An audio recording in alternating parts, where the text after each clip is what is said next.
Olá, sejam bem-vindos a mais um episódio do PBio Podcast, o podcast da PBio dedicado ao setor da biotecnologia. Hoje falamos com José Leal, CEO da empresa biotecnológica Ophiomics. O José é doutorado em Ciências Biomédicas no âmbito do Programa de Doutoramento em Biologia e Medicina da Gulbenkian pela Universidade do Porto.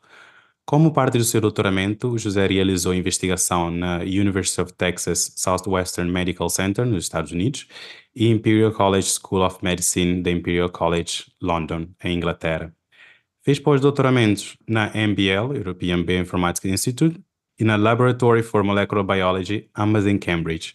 Regressou a Portugal e abriu seu laboratório de genômica computacional no Instituto Gulbenkian de Ciência, tendo também se tornado chefe da unidade bioinformática daquele instituto. Nos últimos anos no IGC, tornou-se diretor científico da Healthcare City, da Nova Medical School, foi um dos fundadores da Biodata.pt e cofundou a sua empresa Ophiomics. O José é também vice-presidente da PBio. José Leal, muito obrigado por ter aceito o nosso convite. É um prazer, Frederico. E obrigado pelo convite. De nada. Então, passamos aqui às perguntas. O José Leal tem um currículo muito extenso e impressionante. Obviamente não coube tudo aqui para não estarmos com meia hora só a esmiuçar o seu currículo. Como é que as suas jornadas académica e profissional influenciaram na criação da Ophiomics? Por favor, conduza-nos através do seu percurso. Eu, olhando retrospectivamente apenas na parte de formação académica, eu acabei por trabalhar em sítios extraordinários, com gente extraordinária, um bocadinho por acidente. Não porque tivesse pensado uma carreira, mas porque as coisas foram acontecendo e eu tive a sorte de estar num sítio certo na altura certa. Quando eu estou no meio do doutoramento, as coisas estão a correr bastante mal. Eu estou a começar a ficar preocupado que não vou ter uma tese e decido planear uma experiência. E na altura não se falava em bioinformática, que eu já começo a ser velhote, e eu comecei a tentar olhar para sequências de proteínas para tentar perceber o que é que aquilo me poderia dizer. E o meu supervisor um dia passou por mim, olhou para o meu ecrã e disse: "O que é isso?" E eu expliquei-lhe o que estava a fazer e ele só me perguntou: "O que é que tu precisas para fazer mais?" E ambos os artigos que eu publiquei desse trabalho foram citados já imensas vezes. E na altura eu concorri para ir para o European Bioinformatics Institute, porque, entretanto, percebi que aquilo que eu estava a fazer tinha uma palavra, tinha um nome.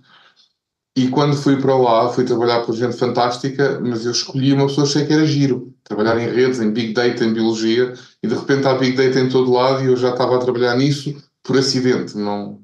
Acabei de fazer, na altura senti eu preciso saber mais de Biologia Estrutural e fui fazer um pós-doc. Encontrei uma jovem investigadora, ela era mais jovem do que eu fui o primeiro pós-doc dela, num instituto em Cambridge, era conveniente, e quando entro no instituto para a visitar, tenho acho que eram 12 ou 13 medalhas Nobel à minha frente, que é um instituto famosíssimo que eu não fazia ideia que estava ali ao lado, a minha ignorância. Eu estou a dizer estas coisas em par para as pessoas, não ouçam, não pensam que isto aqui tem que haver um plano muito claro. Muitas vezes a gente vai ao sabor das circunstâncias. Eu acabei por fazer 2 pós-docs em Cambridge. Eu queria ir para Paris, já tinha tudo organizado. A minha mulher queria ir para a Alemanha. Não estávamos a conseguir encontrar oportunidades para um e outro nos sítios onde queríamos ir, e em Cambridge foi fácil. E portanto acabámos de ir para Cambridge um bocadinho como, olha, é o possível. Agora para os dois, e acabou por correr muito bem aos dois. E acho que genericamente, e mesmo na parte das empresas, isto tem sido uma série de acidentes. E acho que às vezes tem que aceitar é que os acidentes trazem-nos oportunidades. E, portanto, eu acho que não posso dizer muito mais sobre isso, sobre o meu percurso, até que eu tive alguma sorte pelo caminho. Mas a sorte faz também um bocado, um bocado a trabalhar. Eu fiquei um bocado agora surpreendido que o doutoramento não estava a correr tão bem e acabou por ir criar um novo caminho, por assim dizer. Portanto, acabou por ser uma oportunidade. Sim, há uma coisa que a gente falou já sobre isto no passado, e eu acho que é isso que aprendemos num doutoramento, ou deveríamos aprender num doutoramento, que é a não ter medo, a arriscar. E isso sempre me serviu muito bem. Mesmo agora, tenho filhas e tenho que ter mais cuidado, eu larguei a minha carreira académica para trás e fui fazer empresas. E não me arrependo um segundo que seja, com um risco enorme. Agora, o risco é uma coisa calculada e a gente analisa, mas não pode ter medo. E acho que foi isso que eu aprendi do meu orientador de doutoramento. Tinha aquela perspectiva de atira-se à piscina, se souber nadar, chega ao outro lado. E, e na realidade, acabou por ser o meu. Eu, como orientador, fiz o mesmo aos meus orientandos. Ok. E correu genericamente bem. As pessoas, Ainda bem. quando têm o estímulo, arranjam as soluções. Muito bom. E foi, desculpa, e foi num desses acidentes que nasceu a Ophiomix, ou já foi uma coisa mais assim, mais bem pensada? A Ophiomix, para já há duas Ophiomix. A gente chama-lhe 1 e 2, eu já te explico porquê. Ok. Mas a Ophiomix é o meu segundo projeto empresarial. Eu antes descobri uma nova classe de antibióticos que infelizmente não funcionava, que é um detalhe irrelevante, e acabámos por matar esse projeto. E na altura eu tinha um grupo de investigação, tinha pós-docs e estudantes de doutoramento e estava muito envolvido num programa de doutoramento para médicos, que a Gulbenkian promoveu em colaboração com a Fundação Champalimau. E nós estávamos a apresentar, eu coordenava um módulo de genómica e bioinformática, e eu estava-lhes a apresentar aos médicos ah, maneiras de estudar doenças que eles achavam que era o futuro. E eu irritava-me imenso com eles, a dizer, mas não é o futuro, isto faz hoje. Ah, sim, um dia vamos fazer. E foi aí que eu percebi que havia uma oportunidade grande de começar a fazer coisas. E comecei com uma pós-doc minha, com quem ainda hoje trabalho, que é a Joana. Nós fundámos as duas Ophthalmics juntos. Começámos a desenhar uma empresa, tentámos ir para o Brasil, a coisa não correu muito bem. E um dia já estávamos à beira de desenhar. A empresa tinha um nome, chamava-se Lifestyle Genetics. Ok. E, e a da altura eu lembrei-me que tinha um contacto com o professor Germano de Souza e resolvi, "Epá, antes de mandarmos isto para o lixo, que isto está a correr mal, deixa-me falar com ele." E marquei para uma pessoa que eu conhecia muito mal mesmo. E marcámos uma conversa, eu expliquei as ideias que tínhamos, o que estávamos a tentar fazer e perguntei-lhe, acha que é uma boa ideia? E ele disse, acho que é uma ótima ideia, acho que isto é a altura certa. E eu tive a intuição de perguntar naquela hora, quer fazer isto comigo? E ele disse sim.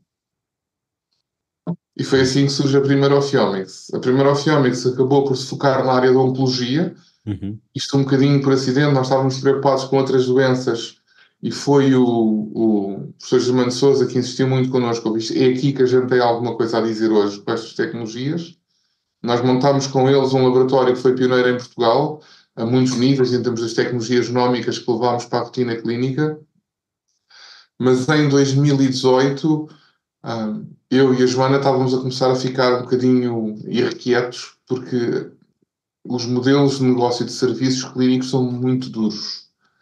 Porque todos os dias há alguém que entra pela porta, há alguém cuja história, infelizmente a gente sabia muitas histórias de muitos doentes que iam ter connosco para testar coisas, e nós fomos expostos às pessoas no seu estado mais vulnerável, e a da altura percebemos que se calhar não é isto que a gente quer fazer. Tudo está montado, o laboratório está a funcionar, e então, com o acordo e apoio da família Germano de Souza, que foram sempre fantásticos connosco, nós fechámos, ou seja, transferimos todo esse negócio para ele e saímos para montar uma nova empresa, para a qual mantivemos o nome e o NIF, que íamos concorrer a umas grants muito especiais que havia na altura, que era o EIC Accelerator. Uhum. Estava-se a falar sobre isso, foi a primeira geração e a gente concorreu e ganhamos. E então mudámos umas 200 metros e no dia 1 de maio de 2020 começámos uma empresa nova, deixámos tudo para trás, exceto uma patente provisória que, que foi a base do primeiro produto que já está no mercado agora e que foi uma coisa que nós até já tínhamos começado a pensar, ainda estávamos na Gulbenkian, começámos a fazer a investigação quando estávamos também a fazer serviços clínicos e, e depois acabámos por crescer e agora, em vez de sermos a empresa que faz análises clínicas e dá respostas aos médicos e doentes, nós somos a empresa que inventa novas análises clínicas para empresas como nós éramos antes usarem. Boa.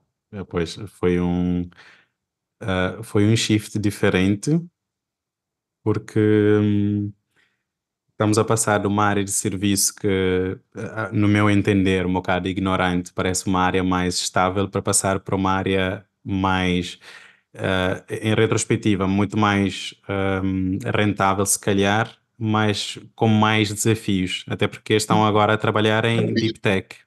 Muito mais risco, sim. Pois, exato. Quais são, assim, as maiores dificuldades que vocês tiveram, têm tido? Já tem um produto no mercado, e estão de parabéns, mas quais as dificuldades que tiveram ou têm de estar a trabalhar nesse tipo de área de Deep Tech em dispositivos médicos? Olha, portanto, as análises clínicas para nós, as análises clínicas são formalmente um tipo de dispositivo médico, Uhum. dispositivos de diagnóstico in vitro.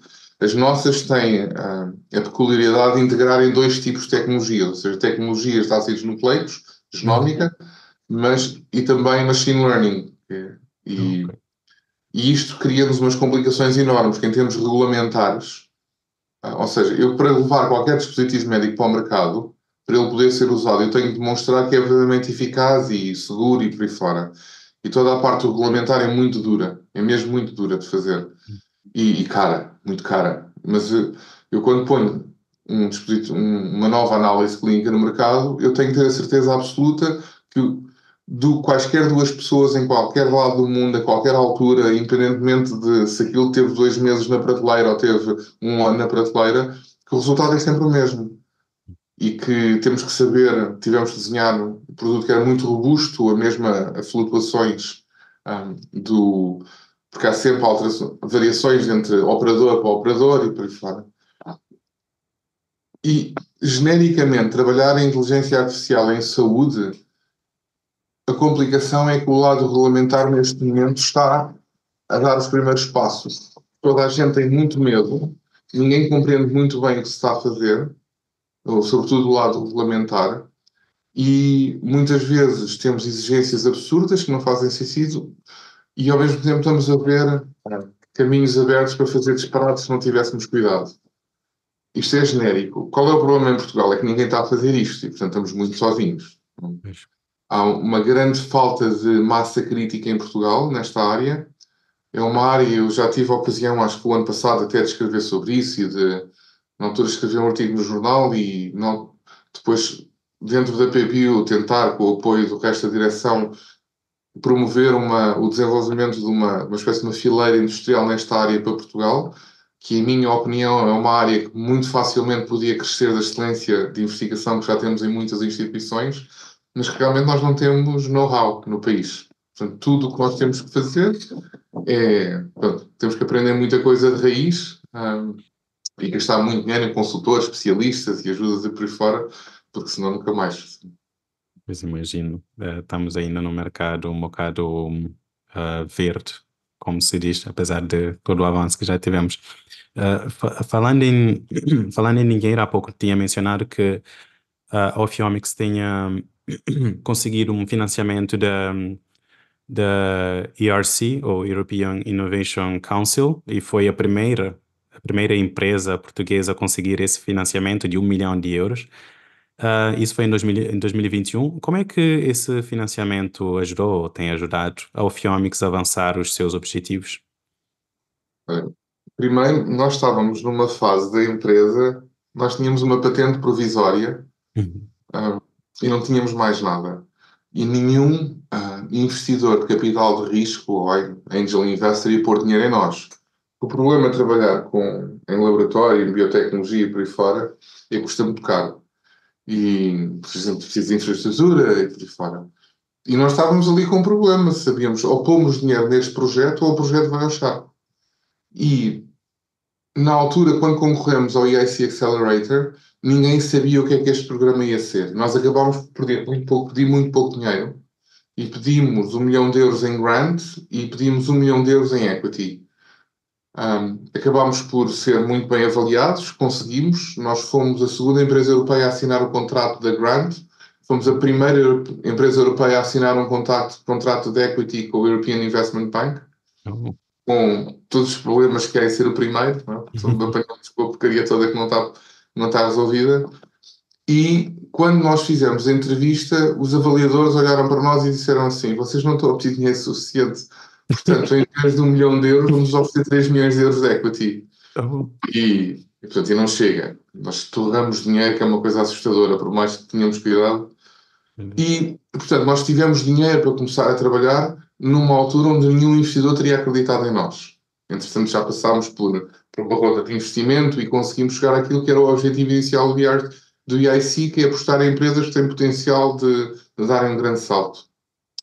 O que é que também veio daí automaticamente? Duas coisas e que eu acho que encorajo toda a gente que puder a concorrer a estes esquemas. Uma foi prestígio e visibilidade, né, que é onde quer que eu vá, quando digo nós somos um EIC Grantee, as pessoas olham para, ok, estes tipos têm que ser bons, senão não tinham ganho nisto.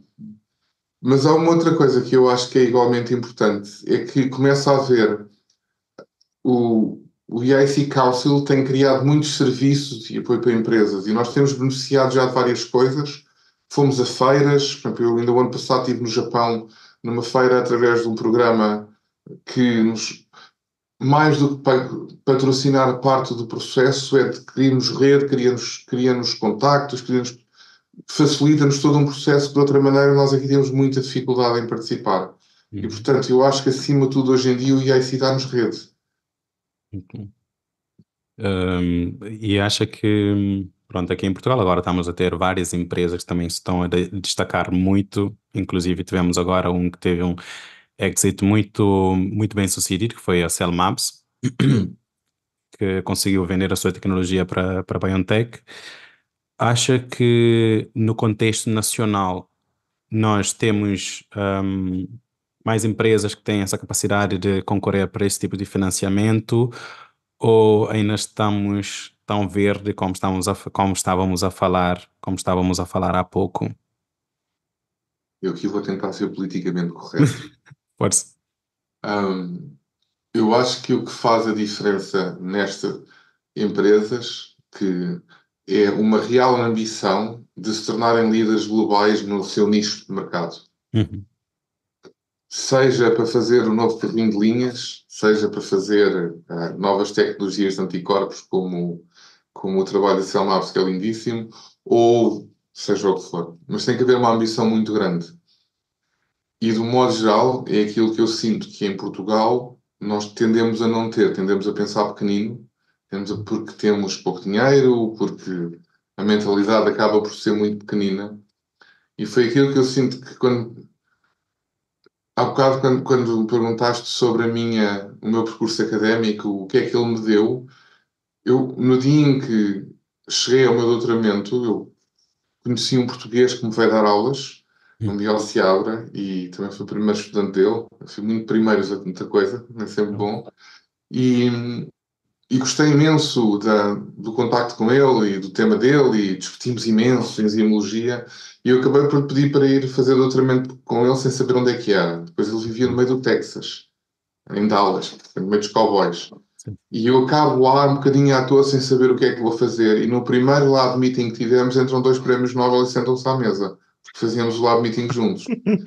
E eu quase que me borrei de medo, não é? Nunca tinha visto o prémio Nobel em pessoa e eu tinha que lhes apresentar o que tinha feito nesta semana e tudo tinha corrido mal. Meu Deus. Mas eram pessoas engraçadas, o Mike Brown e o Joe Goldstein, cada um com as suas idiosincrasias, mas sempre com as grandes perguntas. E apesar de eles compreendiam, ok, agora temos que fazer isto, mas qual é a grande pergunta que estamos a fazer? Quando mudo para o Laboratory for Molecular Biology, o tal centro cheio de prémios Nobel, havia muita pergunta as pessoas querem saber se vão ter uma grant, se vão ter tenure, e aquilo que a direção do Instituto sempre dizia é ask important questions. That's the only thing you should care about. E fazer ciência importante. E eu acho que foi isso que eu aprendi ao longo destes anos, é que se eu penso em coisas pequeninas, a única coisa que eu vou ter é soluções pequeninas. Mas... E, portanto, este Ophthalmics que hoje temos é uma Ophthalmics que tem mesmo uma ambição de se tornar um líder mundial naquilo que está a fazer. Estamos lá? Não, falta-nos muito. Vamos conseguir? Espero que sim, mas a probabilidade é baixa, não é? Portanto, eu acho que sem ambição, sem termos uma grande ambição de queremos ser mesmo ter uma grande solução, seja para um problema científico, seja para um problema mais tecnológico, eu acho que dificilmente nós vamos ter grandes empresas que vão dar grandes saltos. Pois. E aquilo que eu sinto na investigação que vejo na nossa academia, vejo muita gente a pensar muito pequenino e pouca gente a pensar, mas eu consigo ir grande. Porque a partir do momento em que nós acreditarmos em nós próprios, dá imenso trabalho, mas eventualmente consegue-se ir buscar o dinheiro, as equipas, a infraestrutura, e se calhar um dia temos que sair daqui para outro sítio qualquer.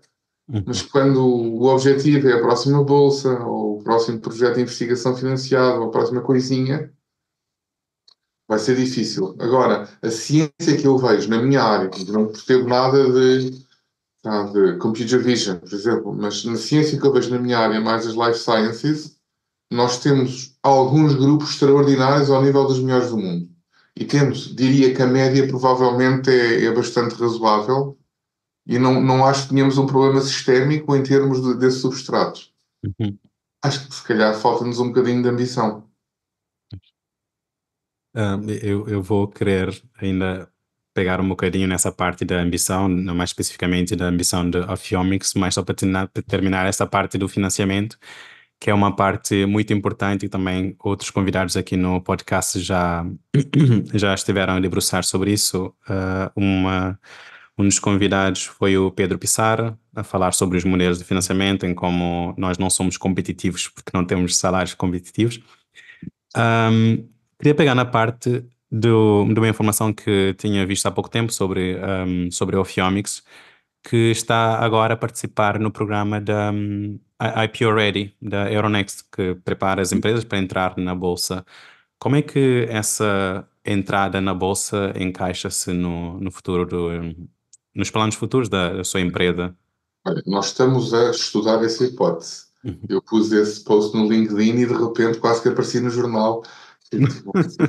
Só foi à escola, mais nada. Portanto, Ah, mas, para dar a resposta, nós temos quais são os mecanismos típicos de financiamento nesta área. Portanto, uma pessoa vai para grants, que são, não diluem a nossa equity na empresa. uhum, Em Portugal temos um problema grave, porque as grants deviam, os fundos, os incentivos à inovação deviam vir dos Portugal 2030 por aí fora, e tudo isso está atrasadíssimo, é ineficiente, as regras são uma estupidez pegada. Não, esse aspecto em Portugal é limitante. uhum, Podemos ir para venture capital, seja no nível do seed já ou uma série A, e aí já começamos a ter algum dinheiro em Portugal. No passado, até há uns anos atrás, não havia mesmo dinheiro. Hoje em dia já começa a haver muito dinheiro, sobretudo à conta dos fundos CIFID que foram criados em Portugal para uns early stages. uhum, E o que é certo é que tentar investidores estrangeiros muito cedo, arriscamos a ouvir, como eu ouvi de vários, mas porquê é que eu havia de investir em vocês se não há nenhum português que queira investir em vocês? Se os portugueses vos conhecem e não investem em vocês, porquê é que eu hei de investir? A gente tenta dizer, pá, mas não há investidores em Portugal. Ah, não acredito. Portanto, agora já começa a haver algum dinheiro em Portugal à conta dos fundos CIFID para esta área de inovação, que é uma área que tem imenso risco. E é uma coisa que o investidor tradicional português não gosta de gerir. Os europeus, em geral, têm muito medo do risco. A terceira, agora, quando eu vou procurar um venture capital, seja um indivíduo, seja uma empresa de venture capital, eu estou limitado pelo número de pessoas a quem eu consigo telefonar, mandar e-mails, encontrar, não sei se estou a encontrar os certos ou não. Agora, a Bolsa dá-nos acesso a um conjunto muito grande de investidores, todos eles com perfil de risco elevado, normalmente, que andam à procura de oportunidades de investimento. E, portanto, na realidade, ir, a uma ir para a Bolsa não é muito diferente de procurar levantar dinheiro de capital de risco, exceto que a pool de investidores aumenta. O mecanismo pelo qual o fazemos é obviamente diferente. Tem regras diferentes e tem custos e por aí fora. Portanto, nós estamos neste momento a estudar essa hipótese, porque aquilo que para nós é muito óbvio é que no ponto em que o Ophiomics está hoje, e vamos falar sobre isso mais à frente, nós temos mesmo de dar um salto muito grande. E para isso vamos precisar de dinheiro a sério. E, portanto, estamos a tentar equacionar como é que vamos fazer esse levantamento de capital e de conversas que tivemos com investidores empreendedores muito experientes que já passaram por isto, de repente a Bolsa pareceu uma oportunidade muito interessante. E que há bolsas muito específicas, que têm um perfil muito de early stage, life sciences and technology e por aí fora, e portanto é isso que estamos agora a começar a explorar. a ideia é chegar ao verão e ter uma decisão se vamos VC tradicional ou se vamos também para a Bolsa. Muito bom. Uma das coisas que eu escutei durante o Biomeet no ano passado, um dos seus investidores teve a falar, é que inicialmente, ou até recentemente, não apostavam em empresas, digamos assim, tão arriscadas quanto a sua ou quanto do Simão, que são que têm essa linha de pesquisa mais agora está a faltar-me o termo, mas basicamente mudaram a sua forma de pensar e investiram em si. Uhum. O que acha desse shift de paradigma para se fazer esse investimento aqui no mercado, aqui em Portugal, quando até bem pouco tempo não se arriscava tanto nesse tipo de empresas como a sua? Eu acho que o que mudou foi a existência de fundos CIFID. Portanto, aí é aqui que os governos podem fazer uma diferença. Uhum, E foi criado um mecanismo que permitia às empresas porem dinheiro que normalmente dariam em impostos ao Estado para porem antes como investimento em sociedades de capital de risco, desde que esse dinheiro fosse investido em empresas que fizessem investigação e desenvolvimento. uhum. E de repente, eu posso dizer, neste momento há um excesso de capital no mercado, porque temos Oh, poucas empresas. ok. Isso é bom. E qual é o grande problema? Tendo falado com vários dos gestores na fase inicial, um, os próprios gestores tinham um grande problema, porque tinham dinheiro para investir em alto risco e não conseguiam lidar eles próprios com o risco. Uhum, Mas hoje em dia eu julgo que temos já vários investidores bastante profissionais no mercado português que estão à procura de oportunidades de investimento. Aliás, neste momento eu sei que há um excesso de capital, um, e, e as coisas estão a começar a ser o que deveriam ser, que é o capital anda à procura de projetos. pois. Aliás, eu estou a ser contactado por muitos investidores portugueses que têm mesmo problema, têm que investir, não querem investir em 100 empresas a dar 100 mil a cada um, querem pôr 10 mil 10 milhões numa empresa, querem pôr dinheiro a sério nas empresas. Isso é muito bom. É um bom problema, por assim dizer, de se ter mais O dinheiro capital do cíclico que. tem condicionantes interessantes. É Pois. preciso ter algum cuidado, mas genericamente acho que foi isso que mudou em Portugal. Foi, a meu ver, aquilo que às vezes os Estados podem fazer é mudar o envelope regulatório para permitir que certas coisas aconteçam. Uhum. Se calhar vou aproveitar essa deixa e antes de fazer a pergunta sobre quais são as ambições da Ophiomix no futuro, isso tem também a ver com produtos que já lançaram, os produtos que têm em pipeline. Eh, o José já está a acompanhar o mercado, o setor da biotecnologia nacional já há algum tempo. Como é que vê a evolução, para além dessa parte do financiamento, que agora estamos a ter um bom problema? Como é que vê a evolução do setor da biotecnologia ao longo desses mais de 10 anos em que tem estado a acompanhar? Eu tenho muita dificuldade em responder essa pergunta porque não há uma biotecnologia, há imensas, não é? Até Verdade, aquela coisa das cores da biotecnologia. sim. E eu acho que tendo o dinheiro, mas o dinheiro é uma coisa, a disponibilidade de dinheiro começa a ser uma coisa relativamente recente. Ok? Sim. Portanto, não é uma coisa de há muito tempo. O que eu posso olhar é para as empresas associadas da PBio e aquelas que, não sendo, a gente está consciente delas, e o número tem vindo a crescer alguma coisa, não muito, mas tem vindo a crescer. E começamos a ter mais empresas que isto é uma tecnologia. Todas as empresas tecnológicas começam e depois têm uma probabilidade de morte elevada. E faz parte do processo. Pode ser uma morte lenta, que é mau, ou uma morte rápida, que é bom. E começamos a ter mais empresas que vão sobrevivendo, vão crescendo, vão ganhando investimentos, fundos, vão começando a ter vendas.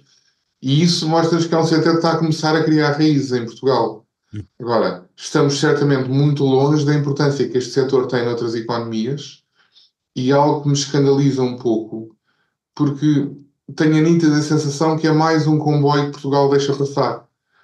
Ficamos a vê-lo passar enquanto outros aprovam. E a biotecnologia, seja na alimentação, seja na gestão, monitorização ou remediação ambiental, seja nas áreas da saúde, seja tantas outras áreas, agora estamos a começar a entrar em situação de guerra na Europa, pelo menos em termos de economia de guerra estamos. Há componentes biotecnológicas importantes nas economias de guerra, que não vale a pena falar agora, E Portugal tem muito pouco para oferecer a isto, nem para aproveitar as oportunidades, nem para ter a sua verdadeira independência e ser um ator importante neste futuro. E isso faz-me um bocadinho de pena. E acho que nesse aspecto a PBio tem um papel e uma responsabilidade importante continuar a dizer aos nossos governantes, mas também à nossa academia como um todo e aos parceiros industriais que já temos e outros que trabalham noutras áreas, o quão central este setor é para quase todos os outros setores. Isto acaba por ser uma enabling technology. Do mesmo modo que temos AI e computing a tocar em tudo, começamos a ter biotecnologia a tocar em quase tudo. Mas não é tão sexy, porque dá mais trabalho, demora mais tempo, é preciso ter laboratório, por aí fora não basta de ser uma porcariazinha qualquer com um computador e eu de repente já sou um AI researcher, não é? Eu preciso de infraestrutura. Pois, E isso é um problema. pois. Eu estou otimista. Ainda bem, ainda bem. Isso por acaso foi uma das coisas, e já agora obrigado porque respondeu a uma das perguntas que eu tinha, que era qual seria o papel da PBio aqui na promoção do setor da biotecnologia, ajudar a alavancar. E essa foi uma das preocupações que a Joana Branco levantou quando eu entrevistei também para este podcast, a Joana Branco do Biocant Park. E ela falou ela disse que há necessidade de se desenhar um plano estratégico nacional para o setor da biotecnologia. E, inclusive, apontou também que tanto a PBio como o Biocant, sendo um dos primeiros parques biotecnológicos, desculpa, um dos principais ou primeiros parques de ciência e tecnologia aqui em Portugal e um exemplo de sucesso, principalmente pela forma como foi criado, também podia ter um papel nesse plano. Agora voltava para a parte da ambição da Ophthalmics. Portanto, o José Leal mencionou que tem um produto no mercado e nesse momento também tem dois produtos, pelo que eu vi no vosso website, tem dois produtos no pipeline que estão a desenvolver. Qual é a vossa ambição, para além de se tornar um player global? E o José mencionou que até pouco tempo esteve na feira no Japão, portanto tem aí uma visão mais mundial. Qual é a vossa visão a longo termo, a vossa sim, ambição a longo termo? A Ophthalmics inicialmente começa por desenvolver um produto. Sim. A Ophthalmics 2, assim, que é um produto, chama-se Hepatopredict, que serve para perceber que doentes que têm cancro do fígado é que poderão ser curados com transplante. É uma opção curativa, verdadeiramente curativa, mas obviamente nem todos os doentes podem ser curados e quanto mais não seja, faltam-nos fígados para transplantar toda a gente. Isto é um cirurgião de transplante hepático que vem ter comigo, acabei por supervisionar o doutoramento dele, do Pinto Marcos, do Rui Cabral, juntamente com o Eduardo Barroso, e na altura eles puseram-nos a pergunta e a gente desenvolveu a ferramenta para resolver este problema, que é uma análise clínica, com algoritmos e por aí fora. E começámos a compreender aquilo que se chama a jornada Patient Journey, não sei se jornada do doente, e perceber que faltava qualquer outra coisa e começámos a desenvolver uma biópsia líquida para monitorizar o doente transplantado, para detectar recidivas precocemente e percebemos que tínhamos ali uma coisa até para um mercado muito maior que é a detecção precoce. E começámos a desenvolver e ele está a correr muito bem esse produto e eu espero ainda este ano ter notícias muito interessantes sobre ele. Agora, o que é que neste processo nós estamos a acabar um outro produto para cancro do esófago agora e começamos a fazer aquele exercício, o que é que nós somos? Se tivermos de fazer outra ronda de investimento, porque é que alguém há de pôr dinheiro no Ophthalmics e para quê? E começámos a fazer esse exercício, isso nem sempre é óbvio, mas o que nós percebemos é que nós já não éramos a empresa do Hepatopredict, porque no processo nós desenvolvemos novas tecnologias e recentemente dissemos-lhes nomes, estamos agora a tratar da propriedade intelectual, que é, nós desenvolvemos plataformas reutilizáveis para fazer assinaturas de expressão genética em amostras tumorais e para fazer biópsias líquidas para epigenética de uma forma que torne, usando tecnologias standard e tendo performance igual ou superior ao que está no mercado, mas sem custos logísticos, com toda a implementação muito mais simples. E o que nós percebemos é que os produtos acabam por ser um byproduct destas tecnologias. Também desenvolvemos algumas coisas digitais interessantes, que possivelmente este quarter eu tenho como objetivo perceber uma deles pode se tornar uma spin-off. Não? E o que nós percebemos é que nós éramos uma empresa de tecnologia e não uma empresa de produtos. E embora com produtos que saem das nossas tecnologias. Portanto, o que nós estamos a tentar fazer agora, e foi isso que discutimos com o Blue Crow, que foi a Sociedade de Capital de Risco que investiu no Ophiomys, que acreditou em nós, é uma agenda um bocadinho ambiciosa, que é um produto por ano, novo, no mercado. Bom.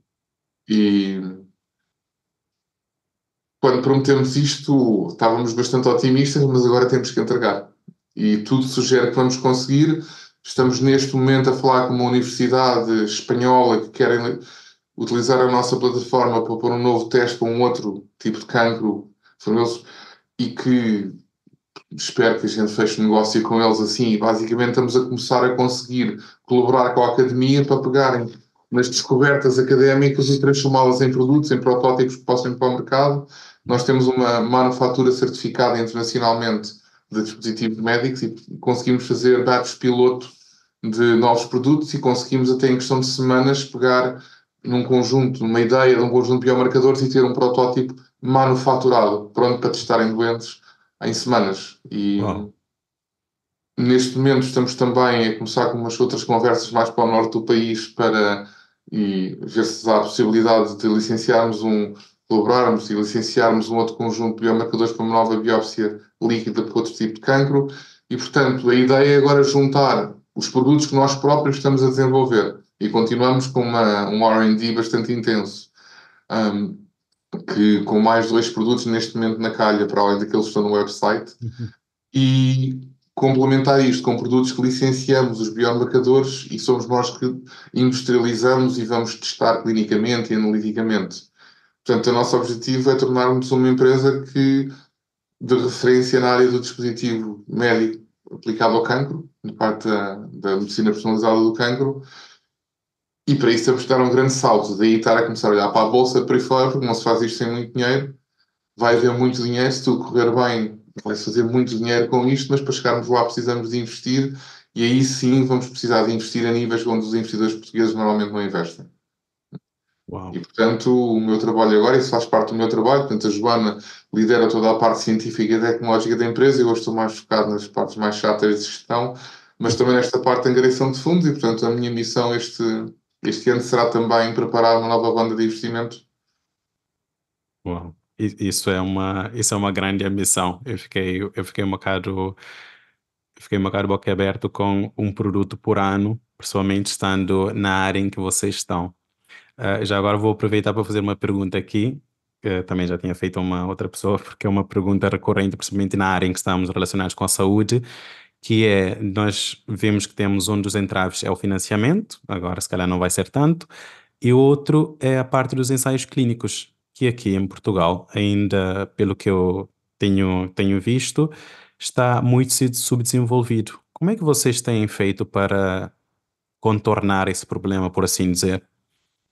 Nós estamos envolvidos no ensaio clínico prospectivo em Portugal, Uhum. e que terminamos agora um estudo prospectivo observacional com doentes noutro hospital, Uhum. e estamos a começar coisas no estrangeiro agora. Ok. Temos estudos a correr em vários países, retrospectivos e tudo, estamos a começar a planear estudos prospectivos no estrangeiro. Muito bom. Eu acho que Portugal tem uma coisa fantástica que nós aproveitamos pouco, que é o facto das pessoas serem muito generosas e quererem participar de tudo e mais alguma coisa. E depois temos um problema, nem sequer vou chamar falta de organização, porque já temos várias unidades hospitalares em Portugal, públicas e privadas, muito profissionais nestes ensaios clínicos. Uhum. Mas da minha perspectiva temos um problema grave em Portugal, que é comissões de ética completamente descontroladas e sem o mínimo de parâmetros de atuação, que tendem a destruir tudo e qualquer ideia de investigação em Portugal, pedindo muitas vezes coisas que o mesmo ensaio clínico noutro país na Europa não teve que cumprir, e portanto nós complicamos em geral. Eu pessoalmente tenho uma mala pata com as comissões de ética, porque acho que em Portugal não podem ser remuneradas, são voluntariados e não há aqui regras nenhumas que giram isto. Mas não é só em Portugal, já agora. Até hoje tivemos todos os estudos que quisemos fazer aprovados, é sempre um filme. Eu acho que aí valia a pena, porque eu tenho a certeza que os indivíduos que estão nas comissões de ética têm as melhores intenções. E muitos deles serão até muito competentes. Mas o sistema não funciona e temos que fazer alguma coisa para o sistema funcionar melhor, porque no limite, aliás, todas as guidelines em oncologia dizem isto, para um doente que ultrapassou todas as prescrições das guidelines, então a melhor oportunidade para o doente é integrar o ensaio clínico. Portanto, nós ao não trazermos mais ensaios clínicos para Portugal, estamos a prejudicar os nossos doentes. E, portanto, isto eticamente não é aceitável. Pois, compreendo. José Leal, já estamos quase a chegar ao fim. Na verdade, tenho mais duas perguntas que quero lhe fazer. Uma das perguntas, vou fazer agora, se não quiser responder, foi uma pergunta que surgiu agora aqui na mente. Se não quiser responder, compreendo, mas que eu acho que é uma pergunta que seria muito inspiradora.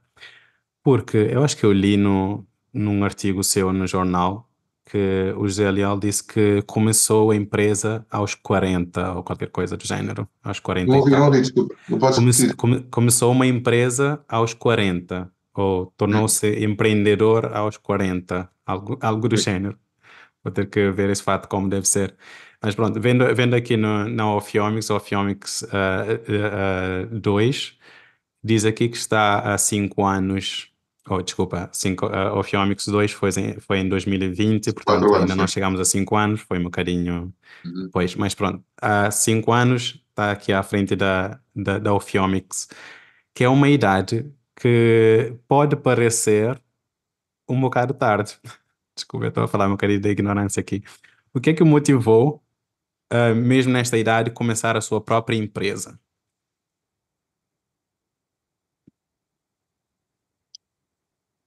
Eu não sei se depois de ser chamado velho em público, não sei como é que diz. Desculpa.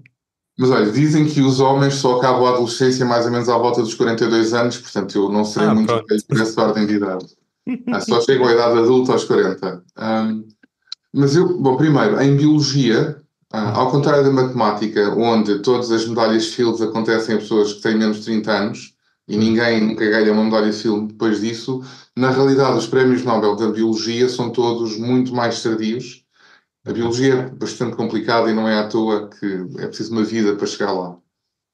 Mas o que eu acho que aí tem a ver com personalidade. Eu gosto de começar coisas, gosto de construir coisas.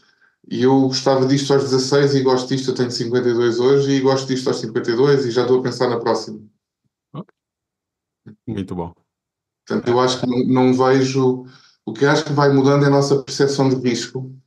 No seu, há um James Caan, que era um dos. Como é que eles chamavam? Antes de haver o Dragons, havia o Dragons Den antes do Shark Tank, que era uma série Sim, inglesa, que sim. eu papava aquilo tudo religiosamente e foi que eu aprendi também muito sobre negócio. E o James Caan, que é um tipo que fez um império de empresas de recursos humanos, faz um livro muito giro onde a altura fala sobre o risco. E é verdade que nós, como velhos, mais velhos, passamos a ter uma consciência mais real do risco e as consequências são mais graves, não é? Porque temos menos tempo para lidar com as consequências. Mas aquilo que o James Caan escreve lá no livro dele, na biografia dele, é que ele sempre teve imenso medo. E, portanto, mas isso não o impediu de avançar. O que ele passou a fazer foi garantir, compreendia todos os outcomes possíveis e que se preparava para todos. E que ele passou foi a gerir risco. E isto para mim foi muito inspirador. E portanto aquilo que eu fiz quando fiz a Ophthalmics 1 foi, eu consegui ter algumas economias e pronto, trabalhei, eu sabia quanto tempo conseguia viver se aquilo corresse muito mal. Bom, e com isso vou passar para uma pergunta relacionada que é: que conselho daria para alguém que queira entrar para alguém, ou melhor, empreendedores que estariam interessados em seguir uma carreira em biotecnologia? Está conselhos, porque no limite, eu não sei se percebo assim tanta coisa, não é? De alguma maneira eu acho que eu tive tantos acidentes de percurso que foram positivos para mim, que eu não sei se tenho assim tanto mérito em ter chegado aqui. Hum, eu Eu se calhar foi uma coisa um bocadinho ao lado. Eu vejo muitas. Eu participei muito neste mundo do empreendedorismo, das startups e desta loucura que é tão bom que há. Eu gosto mesmo de ver, não é? Mas a mim faz muita confusão que as pessoas, quase que empreendedor parece que se tornou uma profissão. Eu diria que empreendedor é uma característica de personalidade que faz com que queiramos construir coisas, não é? E há empreendedores na função pública, há professores fantásticos, super empreendedores que criam um espaço fantástico de aprendizagem para os seus alunos. Há empreendedores em todo o lado. Não é uma profissão. E eu vejo, as pessoas acham que vão agora e têm que fazer, têm que passar a usar uma camisola de alta treta como o Steve Jobs e falar com certos trejeitos e por aí fora, como se isto fosse um estatuto, e não é. Empreendedor significa que estamos a fazer coisas, e o que estamos a fazer coisas é criar empresas, e uma empresa é um mecanismo pelo qual levamos uma solução a uma necessidade de potenciais clientes. Não é? E eu vejo muito pouca gente preocupada com esta parte da solução para os clientes. E muita gente preocupada com, olha, agora o prémio e isto, e a ronda, por aí fora. E, portanto, eu, a dar algum conselho único que daria era, se vão montar uma empresa, façam uma empresa para que vai resolver o problema de alguém e garantam que o resolvem. Não é um dia, se acreditar em nós, pode ser que. Não, está aqui uma solução. O problema é este e está aqui a solução. E deem dinheiro por ela. Por Muito, oposição de vender o sonho ao investidor. E é sim. muito mais duro vender produtos a clientes finais do que vender sonhos a investidores. Pois, infelizmente é algo que eu já, já percebi com essa minha pouca experiência. Eu acho que esse foi um conselho muito, muito informativo. De certeza que as pessoas que estiverem a ouvir-nos vão pôr isso em prática. José Leal, muito obrigado por ter aceito o nosso convite mais uma vez e com isto chegamos ao fim da nossa conversa. Foi um prazer, muito obrigado pelo convite. De nada. Aos nossos ouvintes, muito obrigado por escutarem e até ao próximo episódio.